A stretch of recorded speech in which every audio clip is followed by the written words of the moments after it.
안녕하세요. 유영진입니다. 걸리버와 생사학을 이야기하다 라는 제목으로 여러분과 함께 이야기하게 되어 퍽 기쁩니다. 이처럼 귀한 기회를 마련해 주신 한림대학교 생사학연구소, 특히 한국문학치료학회에서 맺은 연으로 저를 강사로 택해 주신 김혜미 교수님께 감사합니다. 또한 행사를 담당하여 주시는 장태순 교수님, 유현수 선생님, 방연희 선생님께 감사합니다. 아울러 모든 채비를 꼼꼼히 차려주신 용선우 선생님께 감사합니다. 이야기에 앞서 이 강연 제목에 관하여 짚습니다.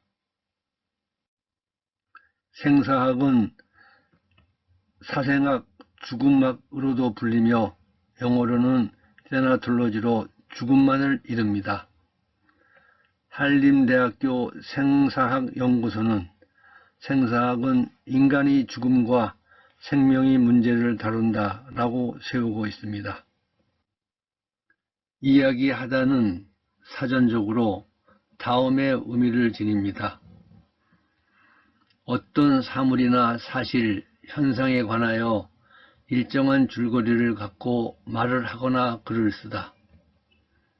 자신이 경험한 지난 일이나 마음속에 있는 생각을 남에게 일러주다. 어떤 사실에 관하여 또는 있지 않은 일을 사실처럼 꾸며 재미있게 말하다. 다른 사람과 말을 주고받다. 소문이나 평판을 내다. 이 시간엔 일정한 줄거리, 사생, 삶과 죽음을 갖고 경험과 생각을 주고받으려 합니다. 물론 가능한 재미있게 하려 노력합니다. 아울러 솔직히 말씀드려 소문이나 평판이 나기를 은근히 기대합니다. 걸리버와 생사학을 이야기하다. 이 제목엔 주어가 없습니다. 강연하는 저를 비롯하여 이 자리에 동참하신, 또한 강연 후에 이 영상을 시청하실 모든 분들이 주어라는 뜻에서 주어를 명기하지 않았습니다. 그렇다면 어떻게 이와 같은 제목을 택했는가에 관해 말씀드리고자 합니다. 저는 당뇨병, 갑상선 등의 내분비 대사 질환 환자, 특히 노인 환자를 치료하는 의사입니다. 흔히 노인 당뇨병을 전문으로 치료하는 내과 의사라고 소개합니다. 한날 진료실에서 다음과 같은 증례 보고 논문을 읽게 됩니다. 스트룰드부르그, 설탕, 문지기, 우리 시대의 이야기, 브리티시 메디칼 저널에 실린 논문이었습니다. 논문은 다음의 증례로 시작합니다. 11월 초 글래디스는 한밤중에 화장실에 가려고 일어설 때 왼쪽 가슴 통증을 느꼈다. 요양원 측은 구급전화를 걸어 그녀를 즉시 병원으로 옮겼다. 6시간에 걸친 응급실 처치 후 급성질환 병동에 입원했다. 사흘에 걸친 검사에도 불구하고 통증에 대한 원인은 발견되지 않았다. 그녀는 심장내과 병동으로 전동하여 추가 검사를 했지만 고통을 일으킨 원인을 확실히 알 수 없었다. 그 사이 아침마다 복용해야 할 알약만 해도 16알로 늘어나 그녀를 더 우울하게 했다. 병발한 욕창 때문에 그녀는 자정에 정형외과 병동으로 옮겨졌다.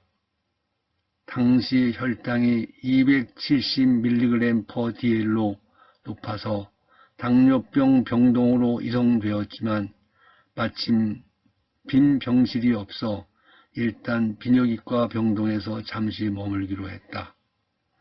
잦은 병실 이동 중에 그녀는 안경과 틀니를 잃어버렸다.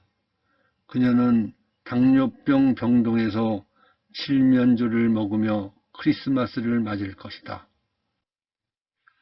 논문 저자인 컬 박사는 요즘 당뇨병 병동은 사회와 격리되고 우울한 스트롤드부르크가 차지하고 있다. 그들 중에서 가장 덜 불행한 사람, 그는 치매 환자로 아무것도 기억 못한다 라고 고안합니다. 또한 미란다 박사 등은 스위프트가 노인에서 치매 질병을 처음으로 기술하였는데 그 병적 상태는 우리가 지금 알츠하이머 병이라고 부르는 병적 상태와 일치한다 라는 논문을 발표합니다. 곧 우리나라 연령대별 당뇨병 유병률과 치매 환자 수를 확인하였습니다. 연령이 증가할수록 당뇨병 환자 수가 흠씬 증가합니다. 컬 박사의 스트롤드부르크는 모두 당뇨병 환자일 거다라는 고안에 다시 한번 고개를 끄덕였습니다. 치매 환자 수도 마찬가지입니다. 타이완도 우리나라도 나이 들수록 치매 환자 수는 역시 흠씬 증가합니다. 주저없이 걸리버 여행기를 다시 펼쳤습니다. 걸리버 여행기의 뒷표지를 덮으며 마침 한 문예지에 의학송 문학을 연재 중이었던 터라 곧 불멸의 인간 스트롤드부르크를 집필하였습니다. 그리고 지난해 출간한 저희 저서에 담았습니다. 그러던 중 마침 강연 요청이 와서 걸리버 여행, 스트롤드부르크 등에 관해 조금이나마 알려고 노력했다는 진지함으로 르무엘 걸리버를 만나기로 했습니다. 르무엘 걸리버는 영국 노팅엄셔 소지주의 5 아들 중 셋째로 태어났습니다. 14살에서 16살까지 케임브리지의 엠마뉴엘 칼리지를 다녔는데 생활비는 아르바이트로 벌었습니다. 4년간 런던의 외과의사 제임스 네이츠 문화생으로 수련을 받았고 네덜란드 레이덴에서 2년 7개월간 의술 공부를 했습니다. 항해에 필요하다고 생각했습니다. 3년 6개월간 스월로우호의 승선 의사로서 외과 의사로서 근무하였습니다. 그 후 런던에 정착하여 병원도 개원하고 결혼도 하였습니다. 그러나 병원은 잘 안 되었습니다. 2가지 이유였습니다. 병원에 올 친구가 별로 없었고 양심상 배드 프랙티스를 할 수 없었습니다. 이 대목은 원문으로 다시 한번 그 의미를 명징하게 밝혀 의사 후배로서 존경을 표하고 싶습니다. 많은 친구들 사이에서, 많은 동료들 사이에서 이루어지고 있는 배드 프랙티스를 받아들일 수 없었습니다. 일남일녀를 두었고 피부는 희고 잘 타지 않았습니다. 시간이 날 때마다 고대와 현재의 책을 읽었습니다. 시력이 안 좋아 서로 안경을 끼웠습니다. 6년간 항해하는 곳곳에서 원주민 언어를 익히는데 힘을 썼습니다. 자, 그러면 드디어 이제 걸리버 선생님을 만납니다. 걸리버 선생님, 뵙게 되어 폭 반갑습니다. 재번하고 불멸의 인간 스트롤드부르크를 만난 이야기를 청합니다. 누구나고 섬이죠. 영원히 사는, 아니 정확히 이르면 영원히 죽지 않는, 좀 더 정확히 표현하면 영원히 죽을 수 없는 스트룰드 부르그들이 사는 곳은 누구나무 섬이죠. 이 섬은 서북쪽에 코리아, 즉 대한민국이 있고 야폰, 일본이 있습니다. 그 섬에 닿았을 때 한 고위 관리로부터 스트룰드 부르그에 관해 들은 이야기입니다. 대단히 드물기는 하지만 왼쪽 눈썹 바로 위 이마에 원형의 붉은 점이 찍힌 아기가 태어나는 경우가 가끔 있는데, 그것은 그 아기가 절대로 죽지 않는다는 확실한 표시라고 설명해 주었다. 그 반점은 시간이 지나면서 커졌고 색깔도 변했다. 스트룰드 부르그의 자식들은 그 사회의 다른 사람들처럼 생명이 유한했다. 불멸은 어느 특정 가계에 나타나는 것이 아니라 우연히 나타났다. 이런 사람들의 출생은 매우 희귀한 것이기 때문에 그 왕국 전체에 남녀를 합쳐서 약 1100명 이상이 된다고는 믿을 수가 없고, 관리의 이야기는 이어집니다.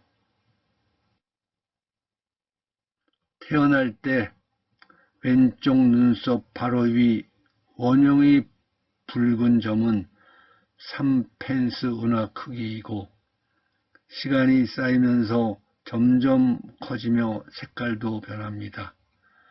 12세엔 초록색이 되어 25세까지 계속되고, 25세엔 짙은 청색으로, 45세엔 영국의 1실링만한 크기로 커지며 석탄처럼 까맣게 변하여 그대로 영원히 갑니다.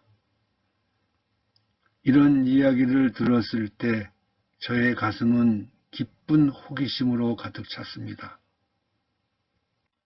모든 아기가 적어도 한 번은 불멸의 사람이 될 기회를 가진 이 나라는 얼마나 행복한가.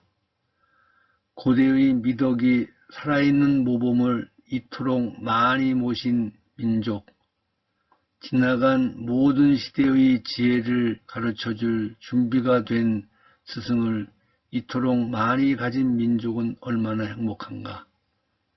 그는 감탄하면서 그 누구보다도 비할 바 없이 가장 행복한 사람들은 바로 저 탁월한 스트룰드 부르그들, 즉 불멸의 사람들이라고 부러워한다.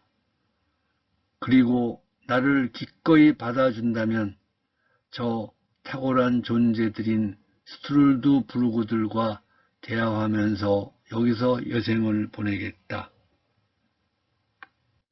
만일 내가 운이 좋아서 스트룰드 부르그, 즉 불멸의 인간으로 태어난다면 절약과 재산 관리를 통해서 재산을 축적하다가 보면 적어도 200년 안에는 이 왕국에서 가장 큰 부자가 될 것이라고 기대해도 된다. 그 다음에는 젊은 시절의 초기부터 각종 예술과 학문에 몰두하여 언젠가는 이 방면에서 그 누구보다도 학식이 뛰어나게 될 것이다. 끝으로 사회적, 국가적 모든 조치와 주요 사건을 잘 기록하고 여러 대에 걸친 군주들과 위대한 강요들의 성격을 관찰하여 공정하게 묘사할 것이다. 그리고 관습, 언어, 유행, 복장, 식생활, 오락의 각종 변화를 정확하게 기록할 것이다. 이렇게 축적된 지식에 의해 나는 지식과 지혜의 살아있는 보물 창고가 되고 끊임없이 이 나라의 예언자가 될 것이다. 그리고 스트룰드 부르그를 직접 만나고 알아갔습니다. 문제가 되는 것은 번영과 건강이 따르는 영원한 젊음을 선택할 것인지 여부가 아니라 노년기에 흔히 수반되는 모든 불이익을 감당하면서 어떻게 영원히 살 것인가 하는 것이다. 그들은 30세가 될 때까지 목숨이 유한한 일반인들과 똑같이 행동하고 30세부터 80세까지는 날이 갈수록 더욱더 우울해지고 의욕을 한층 더 상실했다. 이 나라에서는 80세를 살면 가장 오래 살았다고 치는데 그들이 80세가 되면 평범한 노인들이 모든 어리석음과 쇠약함뿐만 아니라 영원히 죽지 않는다는 무서운 사실에서 파생되는 많은 결함들을 보여주었다. 그들은 독선적이고 화를 잘 내고 탐욕스럽고 침울하고 허영심이 많고 수다스러울 뿐만 아니라 우정을 품을 수 없고 모든 형태의 자연스러운 사랑이 완전히 결핍되어 자기 손자들보다 어린 사람들에 대해서는 우정도 사랑도 전혀 베풀지 않았다. 그들은 시기 그리고 이룰 수 없는 욕망들에 주로 좌우된다. 그들이 가장 심하게 시기하는 듯 보이는 것은 젊은 세대의 악습과 늙은이들이 죽음이다. 젊은 세대의 악습에 대해 곰곰이 생각해 볼 때 그들은 쾌락을 누릴 가능성이 자기들에게는 전혀 없다고 깨닫고 장례식을 볼 때마다 자기들은 거기 도달할 희망조차 품을 수도 없는 안식의 항구로 다른 사람들이 떠나갔다고 탄식하고 불평한다. 그들은 젊은 시절과 중년기에 배우고 관찰한 것 외에는 아무것도 기억하지 못하고 기억한다 해도 그것은 대단히 부정확하다. 어떠한 일이든 그 진상이나 세부적 내용에 관해서는 그들의 기억력보다 일반적인 전통에 의존하는 편이 더 안전하다. 그들 가운데 가장 덜 비참한 사람은 노망이 들어서 기억력을 완전히 상실한 사람일 것이다. 이들은 다른 스트룰드 부르그들의 수많은 고약한 특질이 별로 없기 때문에 동정과 지원을 더 많이 받는다. 아, 그렇군요. 걸리버 선생님, 흥미롭게 잘 들었습니다. 간동 그리면 생로병사 중에서 생과 사가 불사르만 변한 처지이군요.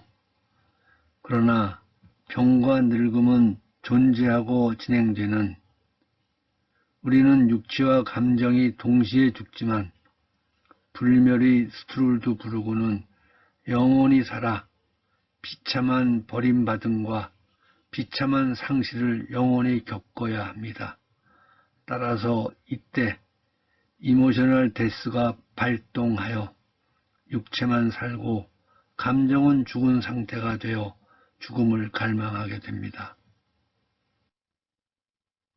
마치 죽지 않지만 영원한 청춘을 간구하지 못해 늙고 늙어 결국 매미가 된 티토노스나 역시 불사만 받고 영원한 청춘을 얻지 못해 종국의 항아리 속의 목소리로 남은 쿠마에의 시빌과 비슷하군요. 에오스는 티토노스와 사랑에 빠졌습니다. 에오스는 제우스 신에게 요청했습니다. 티토노스가 영원히 살 수 있도록 해달라고 요청했습니다. 그러나 에오스는 티토노스의 영원한 생명만을 구했지 영원한 젊음을 구하는 것을 깜빡했습니다. 티토노스는 늙어 쇠약해졌습니다. 그리고 결국 매미로 변형되었습니다. 그리스 식민지인 쿠마에서 온 아폴론 신전의 무녀 시빌라입니다. 그녀는 아폴로 신에게 오랜 생명만을 요청했지 그에 따르는 젊음을 요구하지 않았습니다. 그녀의 육체는 세월이 가면서 점점 쪼그라들어 항아리에 넣어져 결국 그녀의 목소리만 남게 됩니다. T.S. 엘리엇은 황무지의 첫머리에 로마 현존의 최초 소설인 사티리콘을 인용합니다. 내 눈으로 직접 본 쿠마에의 시빌라는 병 속에 매달려 있었지. 아이들이 다가와 물었다. 시빌라, 뭘 원하니? 그러자 그녀가 대답했다. 죽고 싶어. 걸리버 선생님, 여기서 잠시 스트룰드 부르그의 죽음에 관한 생각을 관련 연구자들의 견해를 품어 이야기를 정리해 봅시다. 생물학적으로 죽지 않고 오래 살아. 즉, 늙고 늙어. 즉, 병들고 병들어. 비참하게 버림받고 비참한 상실감에 빠져 못내 이모셔널 데스가 발동하여 죽음을 갈망하고 있다고 여깁니다. 생물학적 늙음과 함께 이모셔널 에이징의 적절한 동반 늙음이랄까? 그게 안 된다면 생물학적 죽음을 달라고 갈망하고 있다고 여깁니다. 이러한 고안은 스트룰드 부르그, 그들은 다른 사람과 똑같이 늙고 늙음으로 인해 생기는 모든 육체적, 정신적, 사회적 불이익을 받으면서 절박한 죽음의 구원을 기대할 수 없다 라고 한 데니엘 셰퍼 박사도 동의한다고 생각합니다. 걸리버 선생님, 죽음의 망실과 그에 따라 끝없이 길어지고 깊어지는 늙음의 우려에 관해선 두루 동감합니다. 이는 스트룰드 부르그와 같은 불멸은 물론 인류 역사상 경험해보지 못한 속도와 강도로 빠르고 세게 밀려오는 고령화 속에서 개인과 세상의 생사에 대한 입장과 대책을 살피는 일은 필요합니다. 하여 의사이신 걸리버 선생님, 죽음을 전제로 한 늙음, 노화, 노쇠 등을 정리하면서 늙음과 죽음에 관한 노인의학적 및 노인사회의학적 견해를 포함하여 먼저 이야기하는 게 순서라 여깁니다. 23살, 34살, 40대, 53살, 63세, 렘브란트의 자화상들입니다. 한 그림 한 그림 각각이지만 사실은 절절히 이어진 세월의 연속 영상입니다. 여러 의견을 들어 그 연속을 억지로 그럴싸하게 구분해 놓았습니다. 수정에서 죽음에 이르는 이 과정과 현상을 에이징, 가령 광의의 노화라고 부르고, 성숙에서부터 죽음에 이르는 이 과정과 현상을 시네센스, 노화, 협의의 노화라고 부릅니다. 광의의 노화이든 협의의 노화이든 철저히 죽음을 전제로 합니다. 만일 죽음이 전제가 안 된다면 그것은 늙음이라고 부르면 안 되고 늙음 대시 또는 늙음 투 등으로 불러야 할 것입니다. 늙음 대시 또는 늙음 투가 아닌 늙음을 한참 바라본 한 교수의 노인의학적 계량을 봅니다. 컬럼비아 대학의 퍼블릭 헬스과 린다 프리드 교수는 노인이 드러내는 인문, 세월이 새기는 노인의 인문, 즉 노인이 드러내는 사람의 무늬를 바라보았습니다. 그리고 세계적으로 대표적 노쇠 판정 기준인 프리드 인덱스를 고안했습니다. 즉 체중 감소, 악력 감소 등으로 측정할 수 있는 허약, 셀프 리포티드 탈진, 보행 속도 감소, 신체 활동량 감소 등의 5가지입니다. 이 5가지 중에서 3가지 이상에 해당되면 노쇠, 1가지 내지 2가지면 전노쇠, 그리고 없으면 건장으로 구분합니다. 노쇠를 가리키는 프레일티라는 단어는 셰익스피어의 햄릿에 나오는 단어로 유명합니다. 프레일티, thy name is woman, 약한 자여 그대 이름은 여성. 걸리버 선생님, 노아 역시 노쇠 역시 죽음을 전제로 한다는 사실을 짚었습니다. 모두 생사학의 지경 안에 듭니다. 이와 관련하여 생사학에서 굳이 중요하게 다룰 주제는 무엇이라 생각하십니까? 중요하지 않은 것이 없을 겁니다. 시간 제약상 다 다룰 수는 없고 제 개인적으로는 죽음에 대한 두려움이라 생각합니다. 어니스트 베커 교수도 그 점을 강조했습니다. 자기 보존 본능에 의해 생성된 긴장과 죽음의 불가피성은 심각한 위기를 초래한다. 이 위기를 해결하지 못하고 대신 죽음에 대한 생각을 억누르면 부식성 죽음 불안, corrosive death anxiety가 생긴다.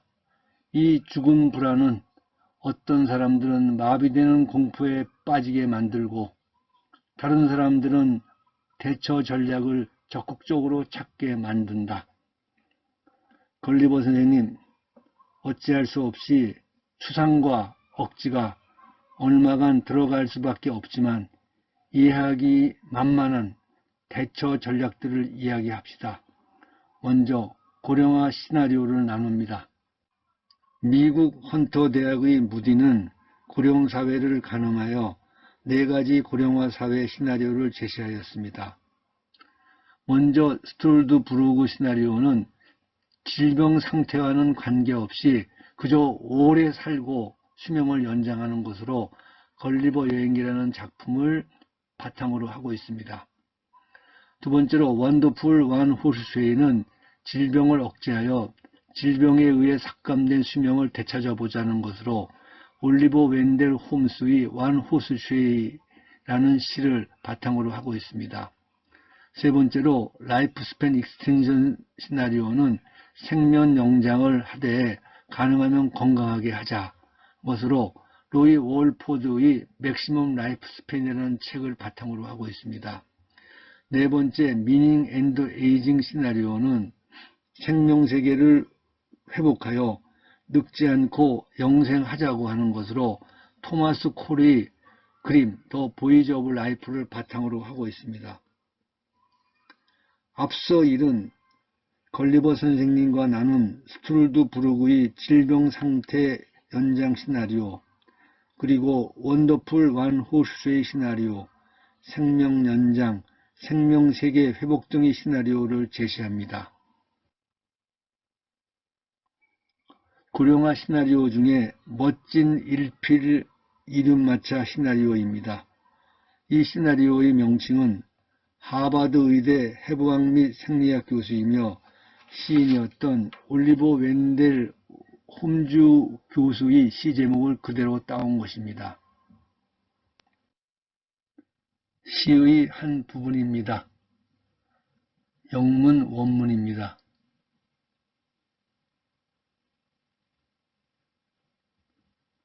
한글로 번역해 봅니다.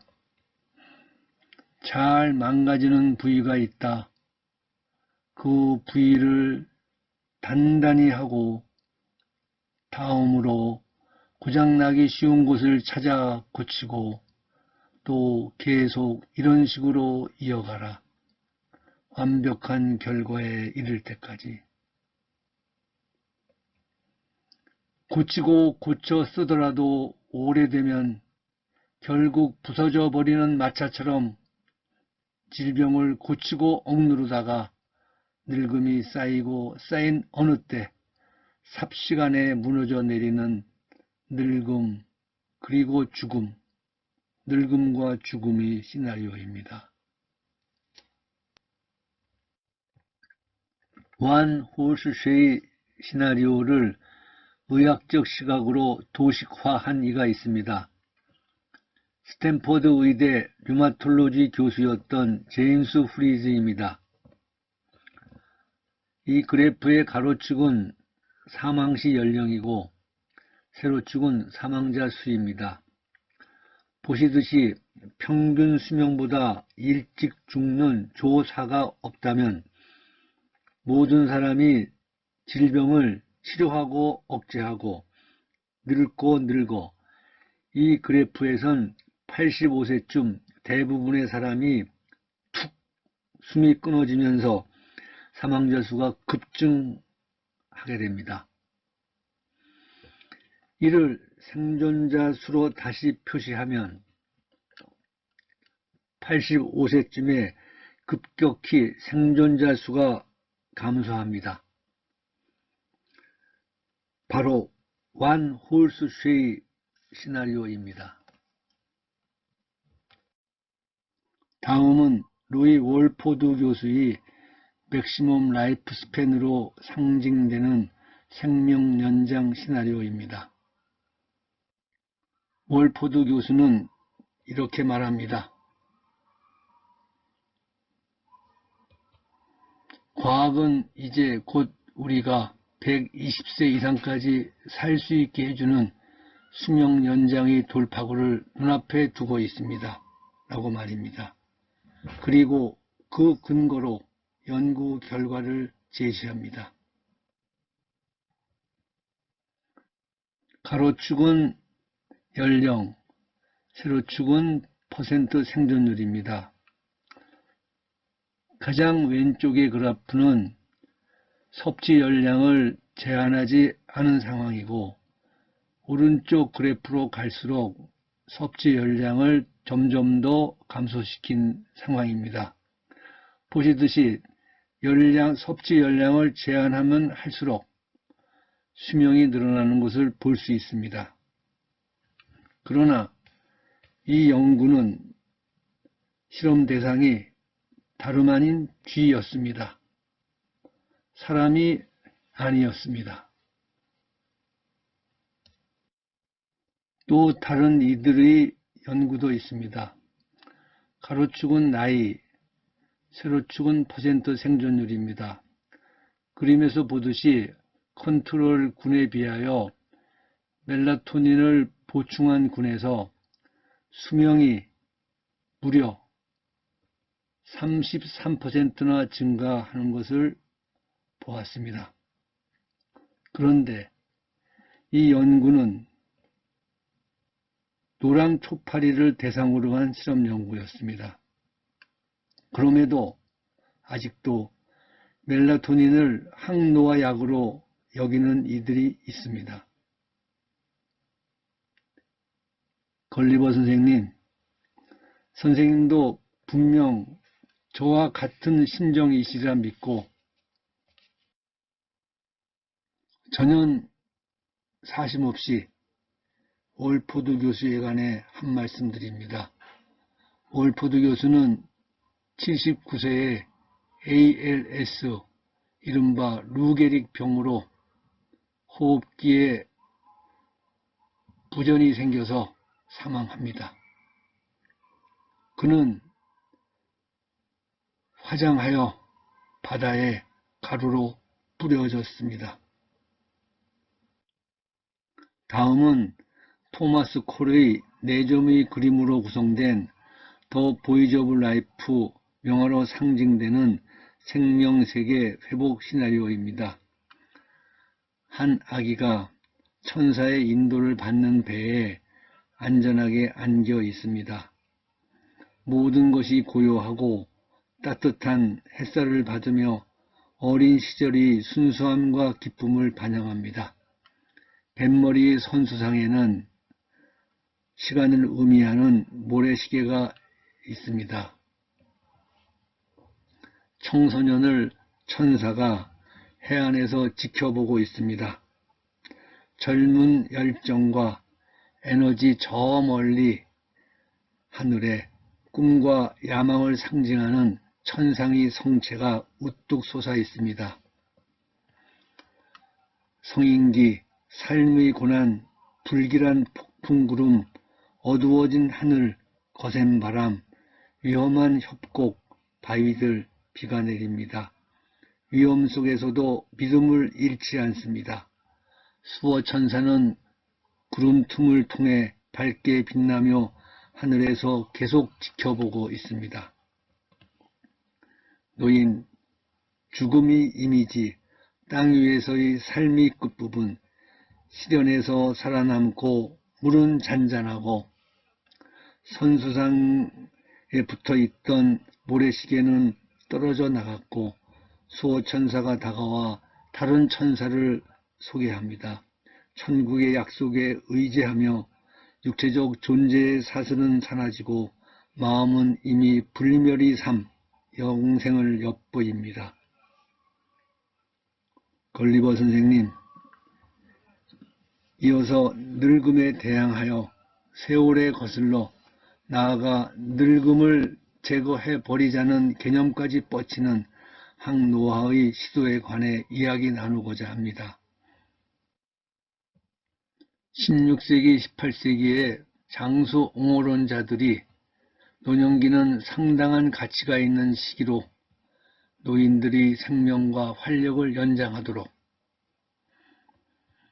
19세기에서 20세기 초반에 노화 방지 옹호자들이 노년기를 두려워하고 경멸해야 한다.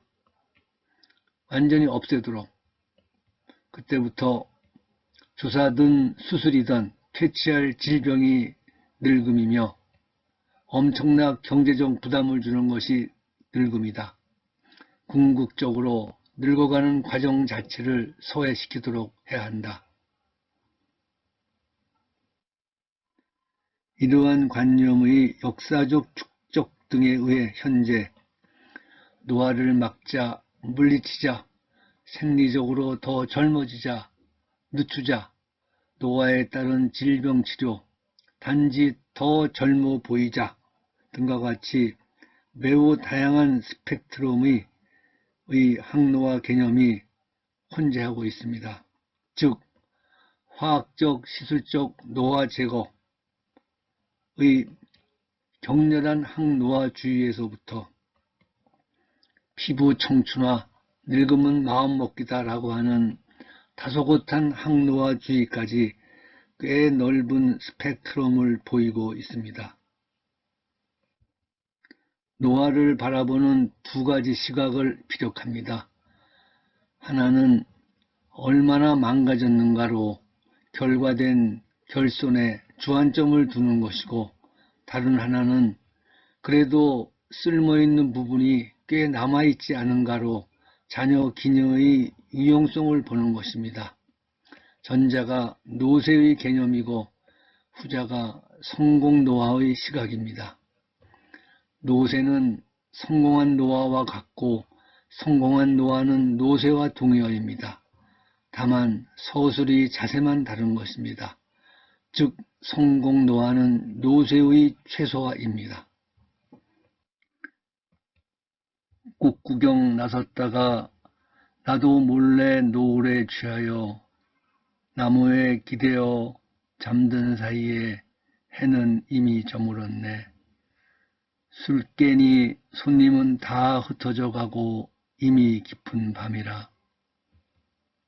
다시 붉은 촛불 밝혀 잔화 구경하네. 당나라 시인 이상은의 화하취입니다. 꽃구경 갔다가 취해 자는 사이 해가 지고 꽃이 져 시든 꽃을 본다는 내용입니다. 마지막 행의 두 글자 잔화를 어떤 이는 시든 꽃으로 또 어떤 이는 남은 꽃으로 번역합니다. 남은 꽃을 구경한 것인가 시든 꽃을 구경한 것인가. 꽃이 아니 모든 생물이 마지막쯤은 시든 것인가 남은 것인가.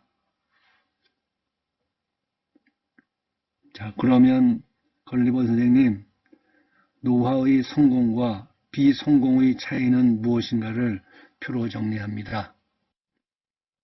표에서 보시듯이 맨 왼쪽에 몇 가지 항목이 있고 가운데에 Successful Aging에 관한 내용, 그리고 우측 칼럼에 Unsuccessful Aging에 관해서 표로 만들었습니다.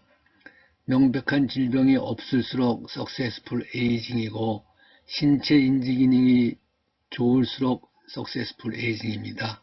이와 달리 질병이 점점 가속화되고 악화되고 그리고 신체와 인지 기능이 노쇠하였을 경우에 Unsuccessful Aging입니다. 의존성이 없을수록 성공 노화이고 의존성이 높을수록 성공하지 못한 노화입니다. 사회 참여가 넓을수록 성공 노화입니다. 그리고 움츠러들수록 성공하지 못한 노화입니다. 죽어가는 시기가 연장되지 않으면 성공 노화이고 죽어가는 시기가 연장되면 성공하지 못한 노화입니다. 평온한 죽음을 맞으면 성공 노화이고 딱한 죽음을 맞으면 성공하지 못한 노화입니다. 그러나 구체적으로 성공 노화인지 아닌지를 판별하는 정해진 기준은 없습니다. 질병 건강에 주관심이 있는 의사들은 건강이 성공 노화의 가장 중요한 요소로 강조하는 경향이 있고 반면에 인본주의자들은 대개 야망의 실현, 봉사구현 등을 보다 중요한 것으로 이해할 것입니다. 나름대로 타당성을 지닌 다양한 기준 개념들이 제시되고 있습니다. 그 중에서 노인학자들이 가장 선호하는 것이 로우와 칸 박사의 성공 노화 개념입니다.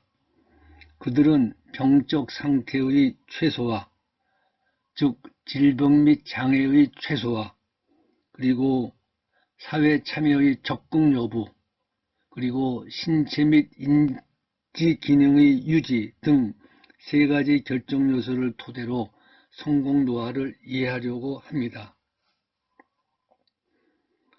로우와 칸의 성공 노화 개념은 두드러진 질병 없이 신체 인지 능력이 좋고 비의존적이며 사회관계를 가지다 편하게 생을 마감함이라는 산문적 정의에 기초하고 있습니다. 그러나 여러분, 이 로우와 칸의 성공요와 3요소는 잠깐만 생각해 보아도 중요한 것을 놓치고 있음을 알 수 있습니다. 바로 영성입니다. 이를 개정 로우와 칸의 성공 노화 요소라 칭합니다. 이 성공 노화를 이루기 위하여 어떤 노력을 할 것인가? 걸리버 선생님, 제 방식으로 노화 수정 방책을 정리합니다. 기계적 수정, 지팡이, 안경, 보청기 등으로 가능합니다. 생활 패턴 수정, 사회 환경 수정, 활동, 거동, 운동, 비만 방지, 정신적 여유 유지, 식사 수정, 알맞게 골고루 제때, 약물 계속 연구 개발 중. 5. 생리적 수정, 호르몬요법, 유전자 치료 등 적극적 질병 치료, 병적 노화의 최소화, 그리고 영성도 가듬는 일입니다. 제가 이렇게 정리하는 이유를 보다 단단히 하기 위해 미국 팔레로 대학의 카루소 교수 등이 펴낸 책의 서문을 보탭니다.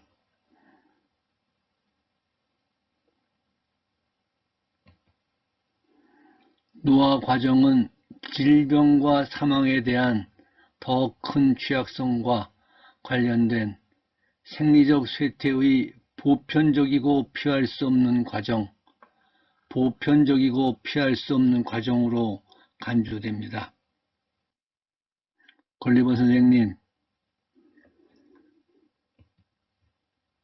지금 죽음 불안을 이야기하며 그 대책들을 늙음과 연관지어 나누고 있습니다.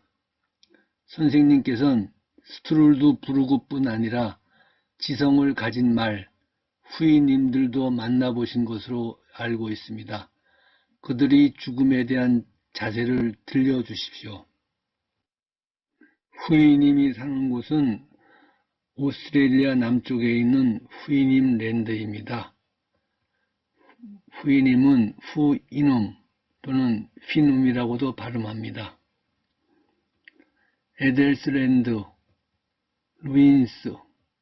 루이츠랜드 등은 현재도 오스트레일리아의 지명으로 쓰이고 있습니다. 이성적인 말인 후이님이 땅의 주인이며 짐승보다 나을 것 없는 야만적 인간형 생물인 야오들이 썰매를 끌고 있습니다. 그곳 사회의 2대 미덕은 우정과 자비입니다.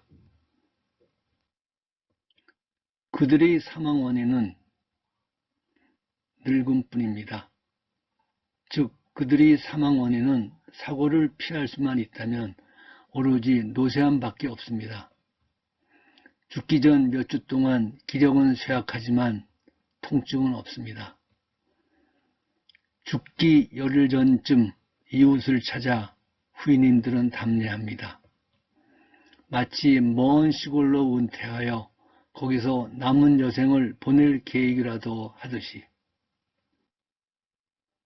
후이님이 죽음에 관한 생각을 보면 죽음이 왔을 때에 슈뉴 운후라고 합니다. 후이님이 언어로 첫 번째 어머님께 돌아간다라는 의미라고 합니다. 유족은 쾌활하게 행동하고 친구와 친척들은 죽음에 대해 기쁨도 슬픔도 나타내지 않고 죽음을 맞이하는 후이님도 삶에 대한 미련을 전혀 내색하지 않고 마치 이웃집을 방문했다가 자기 집으로 돌아가듯이 후이님은 죽음으로 인한 헤어짐이 두려워 늘 친밀을 억제하고 늘 무관심하려고 애씁니다. 평소에 지나치게 친해지는 것을 두려워하기 때문에 무관심하려고 하는 것입니다. 아, 그렇군요. 잘 들었습니다. 그렇다면 걸리버 선생님의 개인적 사생관은 무엇입니까? 예, 분명히 질문하시리라 짐작했습니다. 이에 답은 저를 저보다 더 잘 아시는 조나단 스위프트 작가님의 견해로 대신하고자 합니다. 그러면 스위프트 작가님을 소개합니다. 걸리버 여행기를 쓰신 조나단 스위프트 작가님은 앵글로 아이리시로서 풍자가, 작가, 에세이스트, 정치 논문을 쓰시기도 하셨고 시인이시며 성공의 신부이십니다. 20대 초에 메니에르 병을 앓아서 차차 악화되었습니다. 나이 들어 정신이 흐트러짐으로 지방관청에서 정신상태 조사를 하였습니다. 그는 과거 9개월 동안 기억력과 이해력이 점차 감퇴하였고 그는 어떤 일의 집행 또는 부동산과 인력 관리를 할 수 없을 정도로 마음과 기억이 온전치 않았다. 이해력이 상당히 많이 손상되었고 기억 또한 심히 훼손되었다. 대화가 안 되는 것은 말할 것도 없고 낯선 사람들은 그에게 접근조차 할 수 없었다. 그의 친구들은 그와 그의 재산을 돌보아야 할 개호자가 필요하다는 사실을 알게 되었다. 스위프트 정신상태조사단 걸리버 여행기를 1726년 출간한 후 10여 년 뒤인 1742년에 마치 스트룰드 부르그처럼 노쇠한 무능력자로 선고받은 채 3년쯤 지내다 1745년 10월 19일에 별세합니다. 나흘 동안 대성당 종소리가 그의 죽음을 슬퍼했습니다. 그의 요청에 따라 아일랜드 더블린에 있는 성 패트릭 대성당의 중앙 중간 통로의 남쪽에 묻혔습니다. 지금 그의 무덤을 라틴어 비문이 지키고 있습니다. 비문을 아일랜드의 시인 예이츠는 시적으로 다음과 같이 용역했습니다. 한역을 붙여 옮깁니다. 스위프트는 자신이 휴식을 향해 항해했다. 잔인한 분개, 그의 가슴을 찢을 수 없다. 만약 용기가 있다면 닮아라. 세상에 열중했던 여행자, 인간의 자유를 위해 헌신했던 그를. 이제 스위프트의 죽음에 관한 견해는 스위프트의 시 2편을 인용하여 말씀드립니다. 한 편은 죽은 자를 위한 시, 또 한 편은 자신의 죽음과 죽은 후의 상황을 담은 시입니다. 먼저 죽은 자를 위한 조시입니다. A satirical elegy on the death of a late famous general. 1722년 스위프트가 55세 때 쓴 시입니다. 이 제목에서 페이머스 제너럴은 잉글랜드 군사령관이었고 정치가였던 말보로 공작을 의미하며 이 시는 바로 말보로 공작의 죽음을 읊은 시입니다. 시 중에서 25행과에서 28행을 한역해 보겠습니다. 고명한 장군이 죽음을 풍자한 비가 이리로 오라 너희 모든 공허한 것들아 왕들의 숨결로 솟아오르는 거품이여 국가의 조류에 떠있는 이여 이리로 오라 당신의 운명을 보라. 긴 사설이 필요 없이 이승의 귀천, 고조, 빈부, 부침, 이승의 모든 차이와 차별은 모두 죽음에 의해 평준화된다는 견해입니다. 타인의 죽음에 관한 스위프트 작가의 견해는 스탠포드 대학의 월터 샤이델 교수의 표현에 따라 위대한 평준화자입니다. 즉, 이 세상 이승의 모든 것들은 죽음에 의해서 누구나 공평하게 평준화된다고 하는 생각입니다. 두 번째 시의 제목은 Verses on the Death of Dr. Swift DSPD입니다. 스위프트가 64세에 써서 세상을 뜨기 6년 전인 72세에 발표한 시입니다. 영문 제목의 DSPD는 Dean of St. Patrick's 더블린의 약자입니다. 시 일부를 번역해 보겠습니다. 스위프트 박사의 죽음에 관한 시. 이 시의 도입부에 프랑스의 귀족 출신 작가이자 모럴리스트였던 프랑스와 6세 드 라로슈푸코의 말이 앞섭니다. 가장 친한 친구의 불행 속에서 우리는 항상 우리를 불쾌하게 하지 않는 무언가를 발견합니다. 시간이 멀지 않아 내가 자연의 흐름에 따라 죽어야 한다. 그의 시간이 다가왔다. 그는 그의 경주를 달렸다. 우리는 그가 더 나은 곳에 있기를 바란다. 1년이 지났다. 다른 장면. 당시에 유명했지만 운율에 일종의 재주가 있었음에도 불구하고 라는 말을 들었다.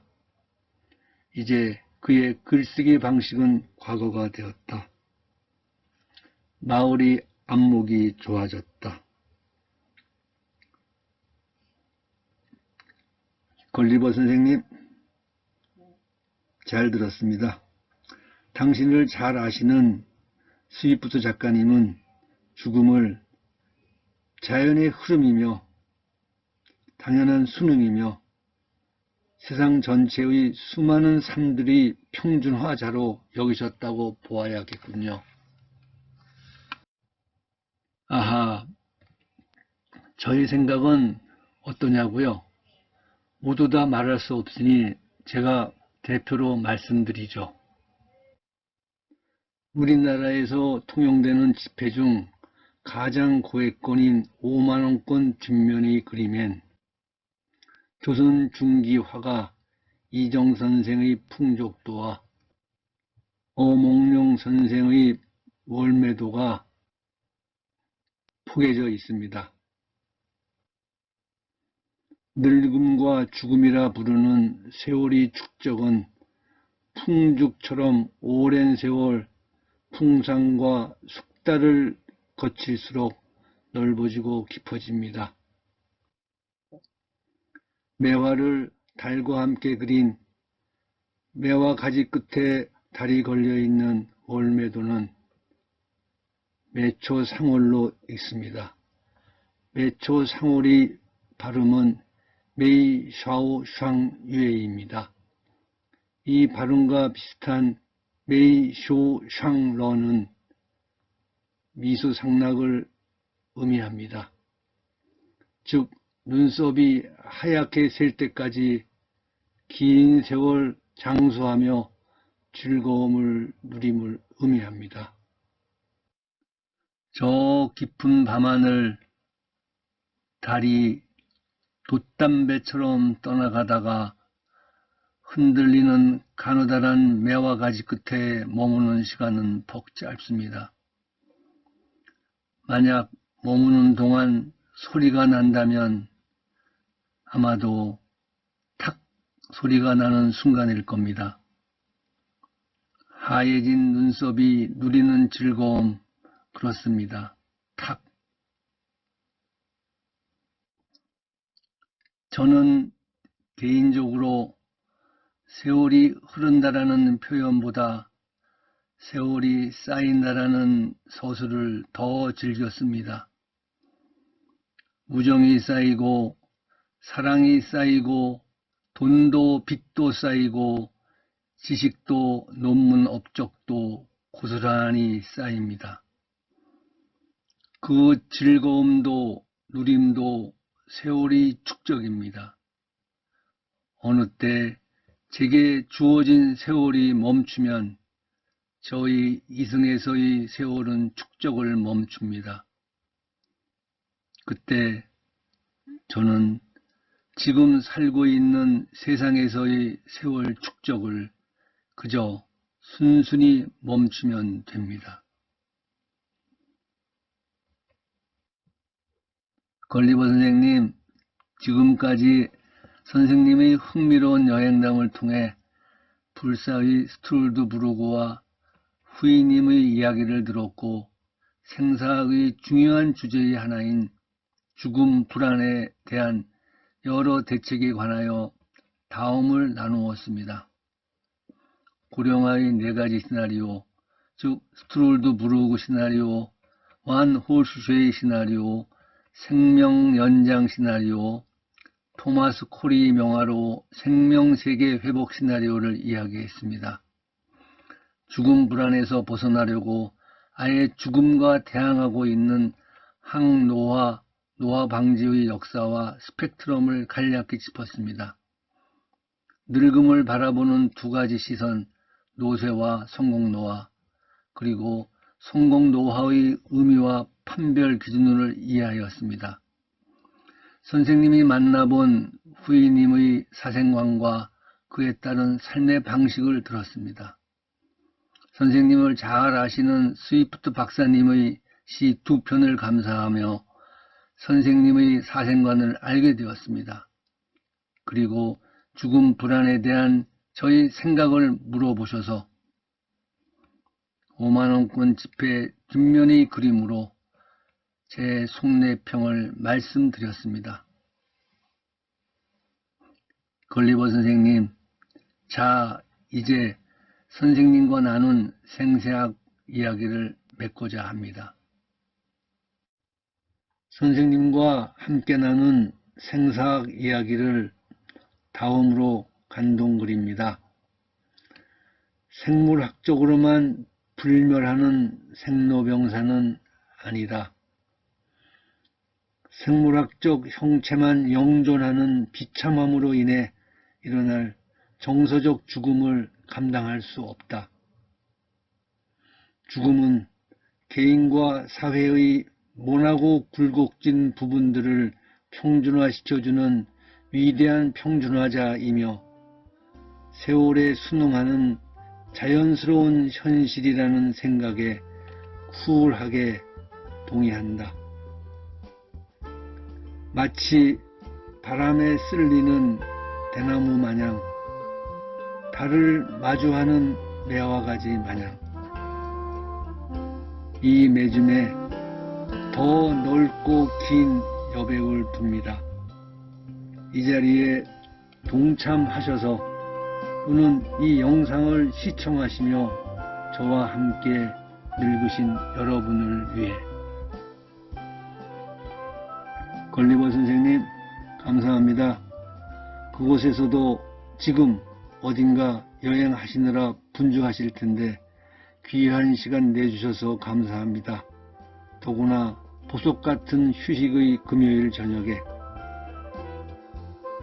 콜로키움 진행 내내 함께 열심히 늙고 계신 동참자 여러분과 한림대학교 생사학연구소께 감사합니다. 두루 더욱 건승하시고 풍성하시길 기도하며 마칩니다. 고맙습니다.